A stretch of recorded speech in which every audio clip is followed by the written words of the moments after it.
Ceux qui sèment avec l'âme moissonneront avec chant d'allégresse, car le Dieu que nous servons est le Dieu qui garde l'alliance. Il n'est pas un généraliste, mais un spécialiste dans le domaine, car il ne suit pas les larmes, mais il sèche les larmes. Alors réjouis-toi, bien-aimé dans le Seigneur, car ce ne sont pas de tes propres moyens, mais remercie Dieu de t'avoir localisé, car tu as su reconnaître la saison de sémence. C'est pourquoi tu ne rateras pas la saison de la récolte. Comme Isaac a sémé à Essek et à Sitna, mais il a moissonné à Rehoboth. Donc n'abandonne pas et ne quitte pas le processus, car le manteau ne se trouve pas à Jéricho. Le manteau ne se trouve pas à Gigal, mais après le Jourdain. Donc il ne faut pas abandonner la promesse comme Élisée, mais il faut accepter le processus en te laissant conduire par celui qui a décidé de diriger ton existence, est en train de te faire passer sur un chemin d'où tu ne verras pas seulement le bout du tunnel, mais tu sortiras vainqueur du tunnel de la transformation pour que le monde te déguste sans modération. Comme Élie a utilisé, bien-aimé, de la farine, alléluia, en transformant une soupe du poison amer en une soupe bonne à manger. Donc,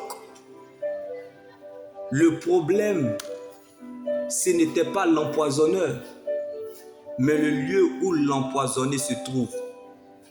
Donc, le mal, c'est la maladie du péché. Et non Jésus-Christ le médecin. Car le péché est le plus grand poison. Ce n'est pas la maladie du sida qui tue le sidéen, mais plutôt l'information. Le péché provoque parfois des combats inattendus que Dieu n'a pas prévus et ferme la bouche de notre témoignage. Quand Dieu reproduit le même miracle dans la vie d'une personne, il exagère dans la bénédiction. Dieu accorde, mais c'est notre désobéissance qui tue la gloire. Je ne connais pas ta situation, mais c'est une question de déplacement. Tu demandes à Dieu de te bénir, mais tu refuses de bouger. Et si la bénédiction ne descendait pas là où tu es, mais t'attendais là où tu dois aller. Donc, change de position et très bientôt mon Dieu te repositionnera. Comme Élisée a utilisé du sel en transformant une eau morte en une eau saine et douce. Accepte le brisement. Si vous n'êtes pas brisé sur la terre, c'est que le ciel n'a rien à vous offrir. Laisse ces épreuves te conduire là où Dieu t'attend. Laisse Dieu accomplir son œuvre dans ta vie, car ta vie détermine quelque chose.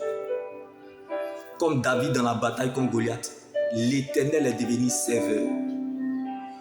Dieu s'est donc servi de David dans la bataille contre Goliath pour accomplir son œuvre dans la vie du peuple d'Israël. Dieu t'introduira là où personne n'a cru ou pensé te voir entrer un jour.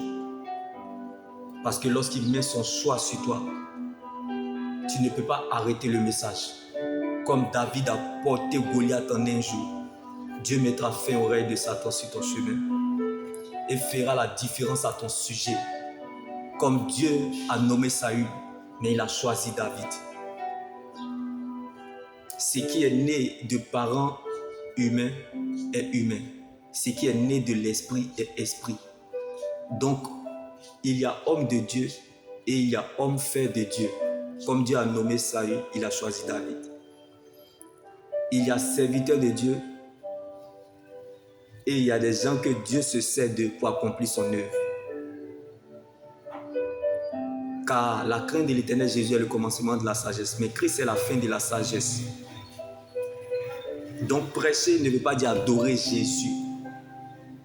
Car Saül, le roi, était assis sur le trône depuis 25 ans, mais Dieu n'était plus avec lui. On ne peut parler de l'évangile si on a été appelé. Si tu marches avec Dieu et ce qu'on doit te dire, ça doit toujours te plaire, c'est que tu ne marches pas avec Dieu. Si on t'explique l'évangile et tu as compris, c'est qu'on t'a mal expliqué. Car on ne marche pas par la vue, mais par la foi. Le royaume de Dieu n'est pas là pour épater la galerie, mais de dire la vérité. Car Dieu prend plaisir à l'obéissance. Car il ne se trouve pas la parole, mais plutôt dans sa parole. Donc il est impossible pour un réfugié de se retrouver à la royauté. Car la royauté ne se vit pas à l'extérieur, mais plutôt à l'intérieur du royaume, dans sa parole. Dieu, c'est sa parole. Dieu, c'est son œuvre. Dieu, c'est le chemin. N'est pas facile, mais il reste le chemin. Dieu, ce sont ses voies, sont insondables et impénétrables. Donc si quelqu'un te dit, je sais comment cela va finir, cela ne vient pas obligatoirement ou forcément de Dieu. Car les voies de Dieu sont insondables et impénétrables.